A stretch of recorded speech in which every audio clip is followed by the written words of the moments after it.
Hello guys, कैसे हैं आप? उम्मीद करते हैं कि आप सब खैरियत से होंगे, खुश होंगे। मेरा नाम है मोहम्मद से। मेरा नाम है रहमान अनवर और मैं हूं जफर इकबाल। और भाई, जिस वीडियो पर रिएक्शन करने जा रहे हैं, इस वीडियो का टाइटल है खान सर की वीडियो है भाई। देखते हैं भाई। वीडियो अगर आपको पसंद आए तो लाइक और सब्सक्राइब जरूर कर लें। जय हिंद।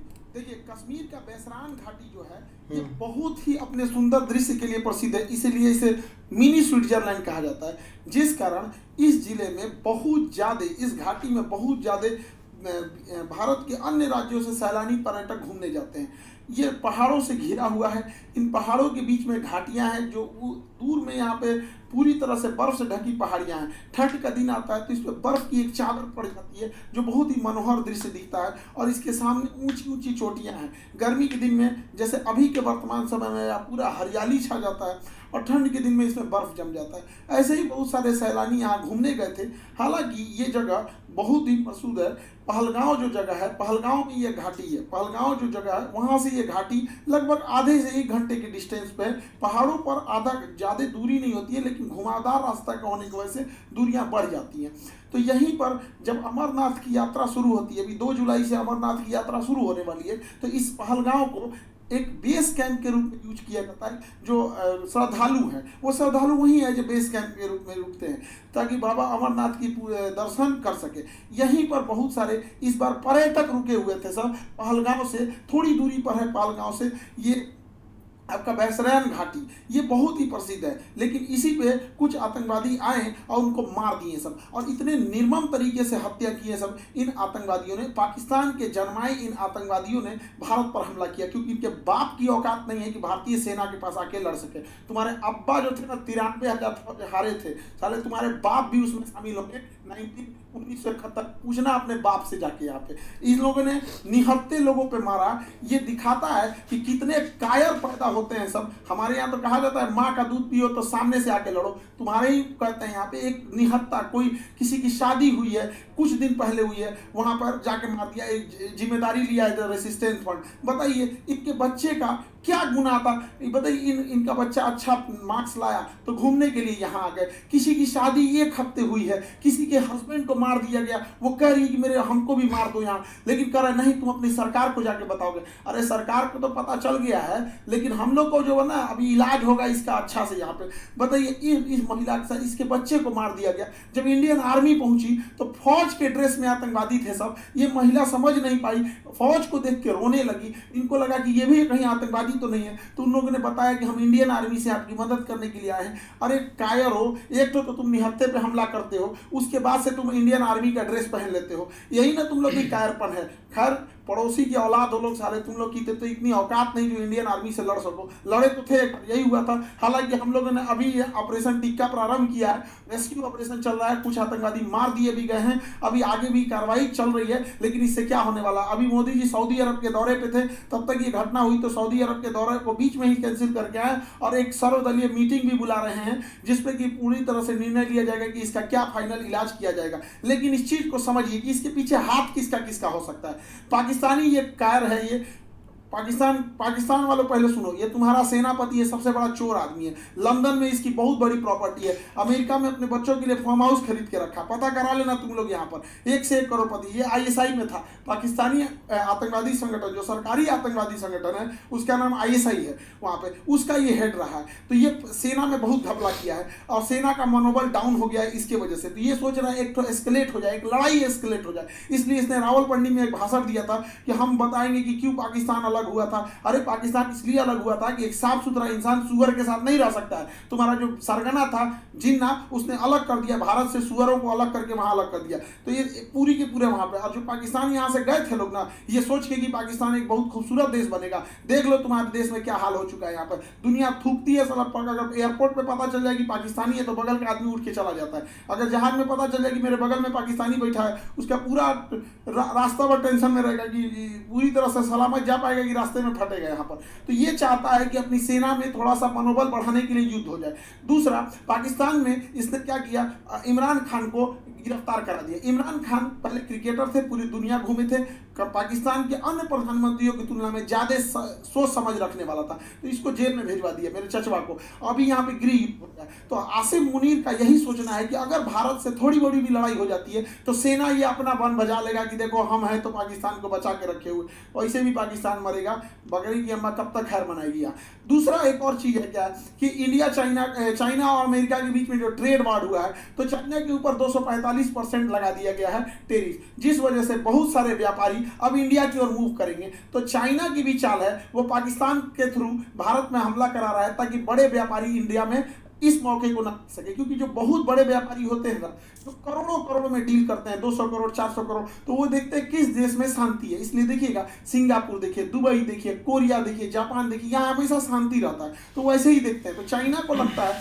कि इसका फायदा कहीं इंडिया ना उठा ले, इसलिए जानबूझ के चाइना पाकिस्तान को उकसा रहा है। और देखिए जब कोई इंसान भिखमंगा हो जाता है, पूरी तरह कंगाल हो जाता है, अपनी इज्जत खत्म हो जाती है, तो दूसरे को डुबाने में लग जाता है। यही काम पाकिस्तान कर रहा है। ये आतंकवादी आए और वहां पर्यटकों के ऊपर गोली चलाने लगे। आतंकवादियों के मंसूबे को समझिए, गोली मारे हैं उनकी मंसूबा को समझिए। गोली मारने के बाद महिला को कहती है कि हमें भी मार दो, तो कहता है कि नहीं, तुम्हें नहीं मारेंगे, तुम जाके अपनी सरकार को बताना। मतलब इन्हें पता है कि ये सरकार को बात बताया जाएगा। दूसरी बात, जाति धर्म पूछा गया, हिंदू हो कि नहीं, कलमा पढ़ो। और उसके बाद कोई लोग कह रहे हैं कि आतंकवादी का धर्म नहीं होता है। कलमा कौन धर्म का आदमी पढ़ाता है?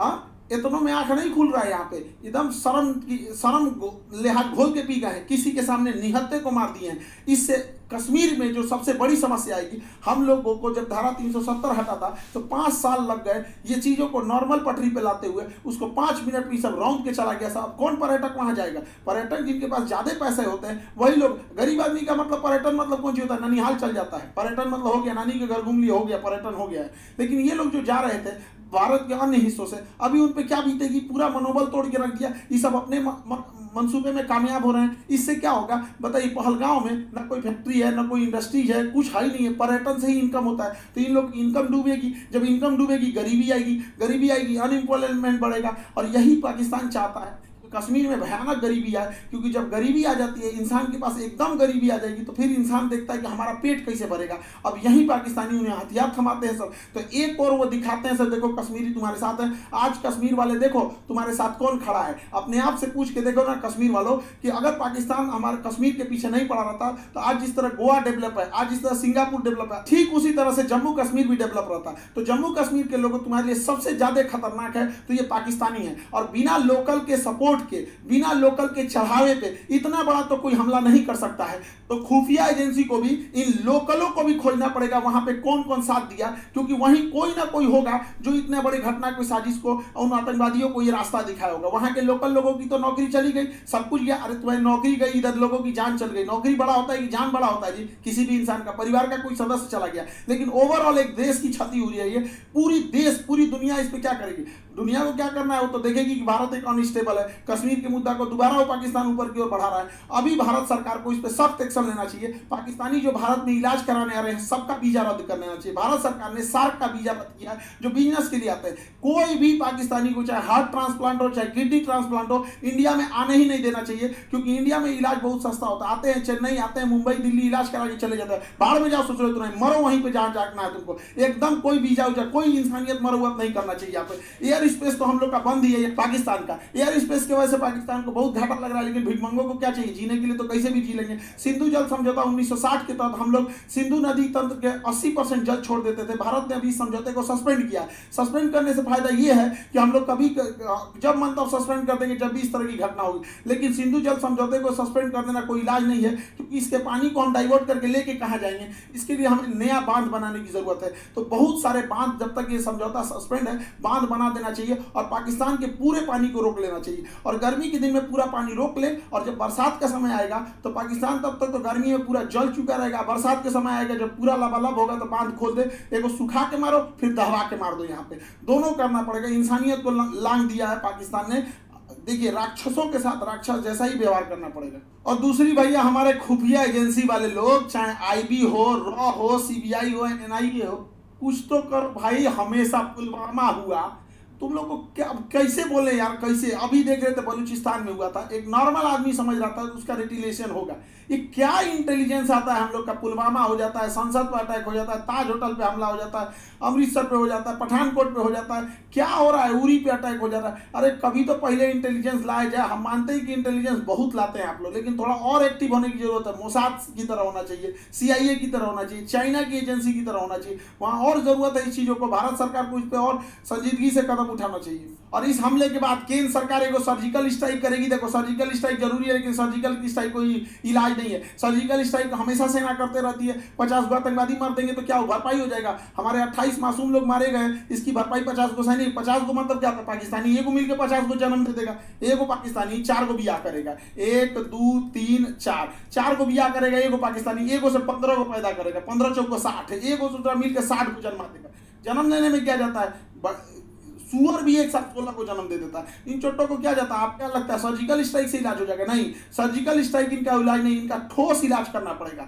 24 करोड़ लोग हैं पाकिस्तान में। जब 24 करोड़ को समझ में आएगा ना, तभी हमें इन सब लोगों को भूखे प्यासे मार देना चाहिए, नेवल ब्लॉकेज करना चाहिए। पूरे भारत के लोगों से कहते हैं अपनी सरकार पर इस बात दबाव बनाया जाए, ये पाकिस्तान है, इसकी जो यहाँ पर इसकी जो नेवी है, यहाँ पर ये वाला समुद्र में यहाँ नौसेना लगा के ब्लॉक कर दिया जाए। अगर हम नेवल ब्लॉकेज कर देते हैं तो इसकी पूरी सप्लाई लाइन कट जाएगी। पाकिस्तान कहीं से सप्लाई नहीं दे पाएगा नेवल ब्लॉकेज होने की वजह से। और पाकिस्तान के बाद जो पेट्रोलियम भंडार है बस 9 दिन का है। 9 दिन के बाद इसके पास पेट्रोलियम खत्म हो जाएगा। तो नेवल ब्लॉकेज लगने के बाद कारण इसके पूरा पेट्रोलियम खत्म हो जाएगा और हम लोग कहीं ना कहीं ये लंबे समय तक ऊपर से यहाँ पे सिंधु जल समझौता सस्पेंड करके नीचे से नेवल ब्लॉकेज कर दे। और दूसरा क्या है कि आतंकवादियों को कहते हैं कि तुम लोग धर्म का नाम लेके यहाँ पे जो आतंकवादी घटना करते हो, यहाँ के रहने वाले लोगों को क्या होगा? और मुस्लिम समाज से कहते हैं कि एक अभी जो जुमा का दिन आ रहा है, फ्राइडे के दिन, वहां से भी यहाँ पे सारे लोगों को एक होने की जरूरत है। वरना हम लोग को या जो भी एक साधारण व्यक्ति है उस इन चोटों पाकिस्तानियों की गुनाह का सजा सबको मिलने वाला है। लोग क्या किस नजर से देखेंगे हम लोगों को?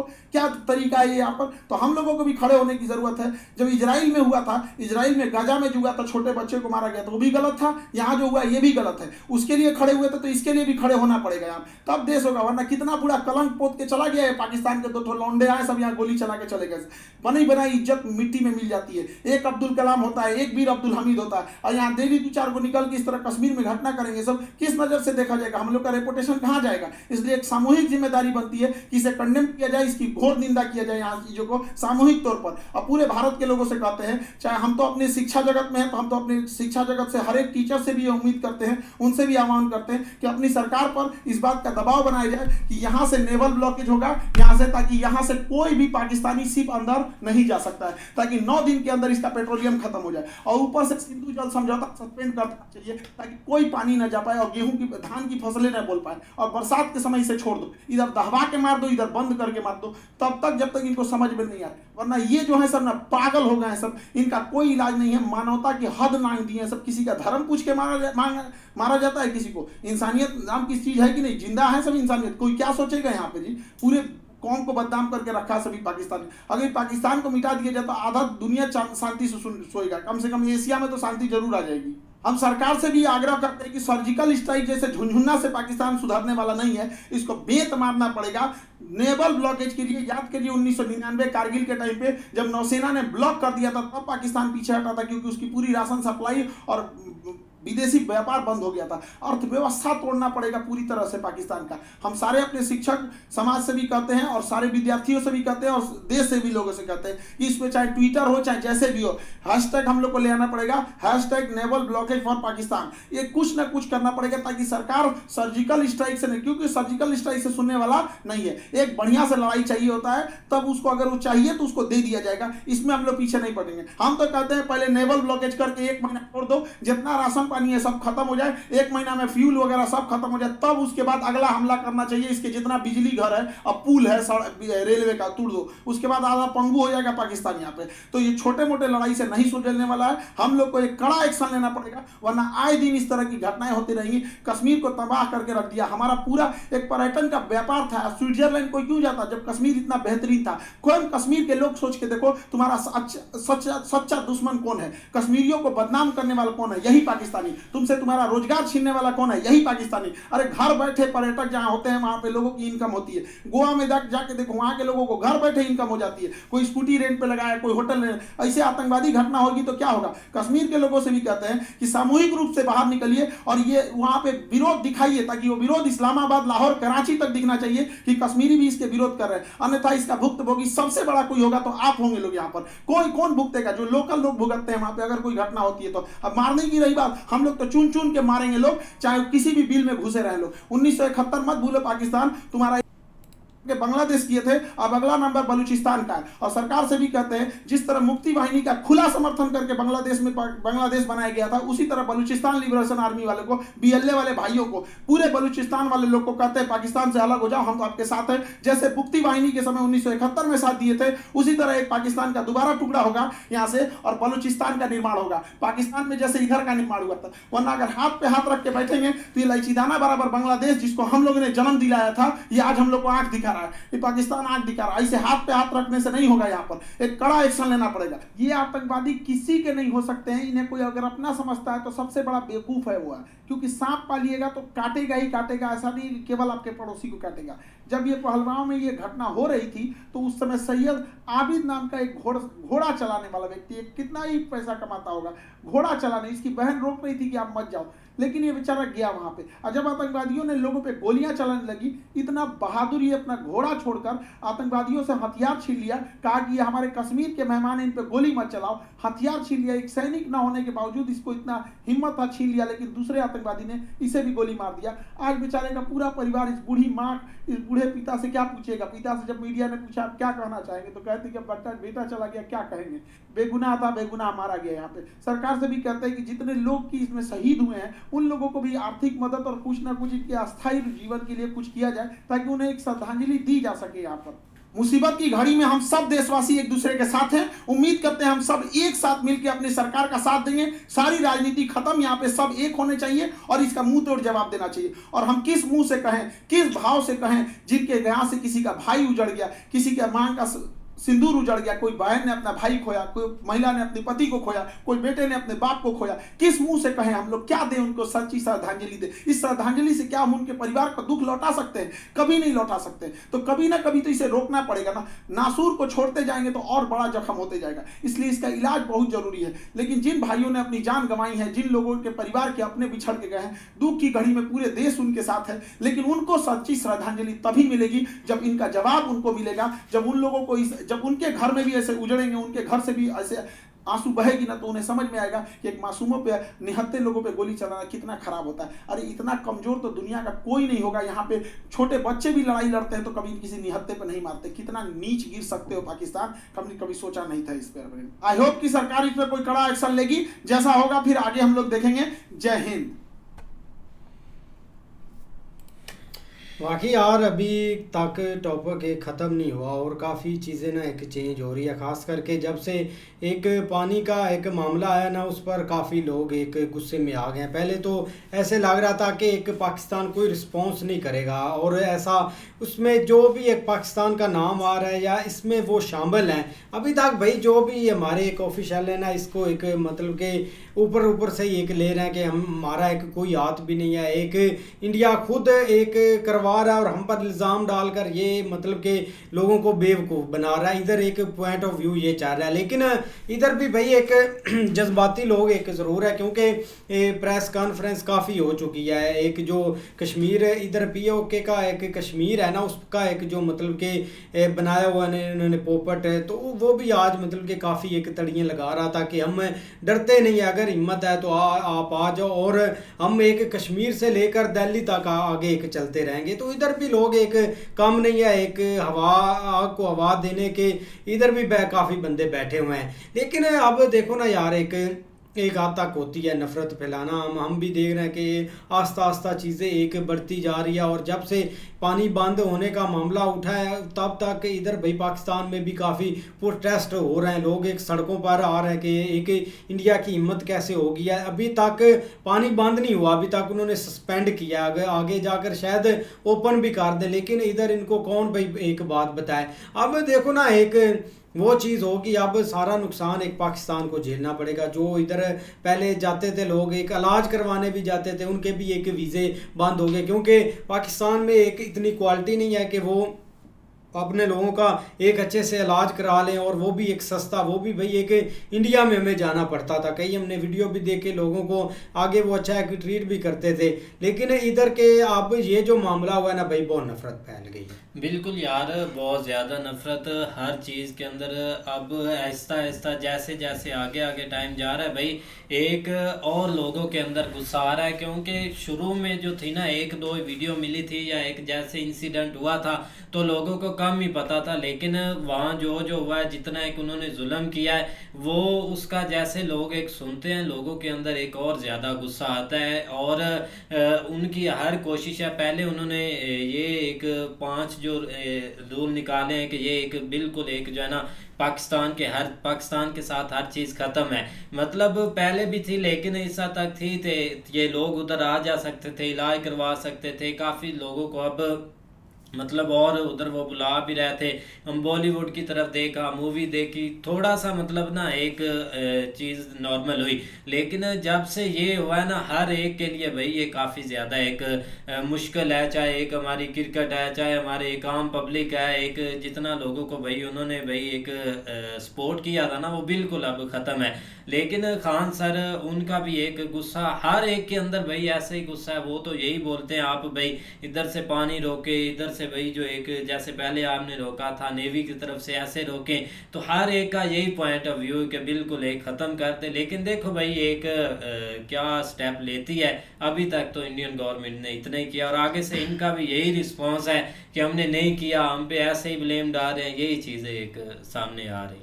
नहीं, ऐसे ही है। अभी भाई मीटिंग हुई है, इधर भी एक नेशनल सिक्योरिटी की मीटिंग हुई है, जिसमें जो है ना वो इन्होंने भी कुछ फैसले लिए हैं, और इन्होंने भी बॉर्डर वगैरह या फ़िज़ाई हदूद जो कि ऑलरेडी बंद है, इन्होंने कहा कि हम वो फिर बंद कर रहे हैं। पता नहीं अब कब से वो खुली है, हमें नहीं लगता कि वो खुली है। कोई एक आध जहाज़ कोई जो मस्ट होता है उसको भाई आने जाने देते हैं, अदरवाइज़ कोई नोट नहीं है। और इसके अलावा कोई सार्क से रेलिवेंट जो भाई वीज़े वगैरह हैं वो इन्होंने कहा कि हम मनसूख कर देंगे। उसके अलावा इन्होंने भाई एक कलभूषण का दोबारा जिक्र किया। मतलब इस तरह करके मेन इनका यही मुद्दा था। इन्होंने कहा कि भाई हमारे ऊपर ये इल्ज़ाम लगाया जा रहा है, हम इसमें इन्वॉल्व नहीं है। लेकिन दूसरी तरफ ज़ाहिर बात है, एक दो बंदे जिनकी शनाख्त हुई है, उनका एक जो है ना वो मतलब वो इधर के रेलिवेंट निकले हैं। लेकिन आप देखो दोनों तरफ तो यही है। लेकिन इन्होंने भी भाई साथ ये कहा कि हम अपनी एक फोर्सेस हैं उनको हाई अलर्ट के ऊपर कर रहे हैं। कोई कुछ भी नहीं कहा जा सकता कि क्या हो सकता है। लेकिन दूसरी तरफ इन्होंने कहा कि जो उन्होंने मुआहदा एक मनसूख किया, ये इन्होंने ज़्यादती की, इसके लिए हम एक जो कोर्ट है उसमें जाएंगे, जो मतलब एक जिसमें ऑलरेडी केस वगैरह ये सारा कुछ चलते हैं, उसके अंदर जाएंगे। मतलब इस तरह करके हाँ ये सारी चीज़ें जो है ना वो करने तो लगे हैं। लेकिन जो है ना वो भाई नुकसान बिल्कुल इधर एक आवाम का होना है। जब इतने बड़े लेवल के ऊपर ठीक है, एक करंटली हम ये कह सकते हैं कि कोई नुकसान मतलब हमें कोई फील नहीं होगा एक 6 महीने साल 2 साल के लिए। लेकिन जैसे ही उधर भाई एक प्रॉपर कंट्रोल हो जाएगा, प्रॉपर एक स्टॉप लग जाएगा ना पानी के, तो फिर हमारे लिए बहुत सारी एक मुश्किलात पैदा हो सकती हैं, जो कि हमारे लिए एक मामला ख़राब है। बाकी भाई खान सर देखो ना, जिसकी भी भाई हमने वीडियो देखी, एक गुस्सा करना बनता है। जो कि अब देखो कोई बंदा सोच भी नहीं सकता था, इतने एक अच्छे हालात चल रहे थे। खासकर एक दुख जो सबसे ज़्यादा हुआ भाई एक वो कश्मीर के लोगों के लिए हुआ, जो जिनको एक सेट करने के लिए या जिनको एक लाइन के ऊपर लाने के लिए एक हाई लेवल की एक मेहनत की गई है। और अब वो इस पोजीशन में थे कि आप हर तरह से वो एक अपने आप को सिक्योर समझ रहे थे, या हर तरह से वो समझ रहे थे कि अब हम जो है ना वो बजाय इसके कि वो बाकी मामला में इन्वॉल्व होने के हम अब तरक्की की तरफ जाएंगे। लेकिन मामला यार सारा खराब हो गया। बाकी यार अब देखते हैं नेक्स्ट वीडियो में, तब तक के लिए गुड बाय, टेक केयर।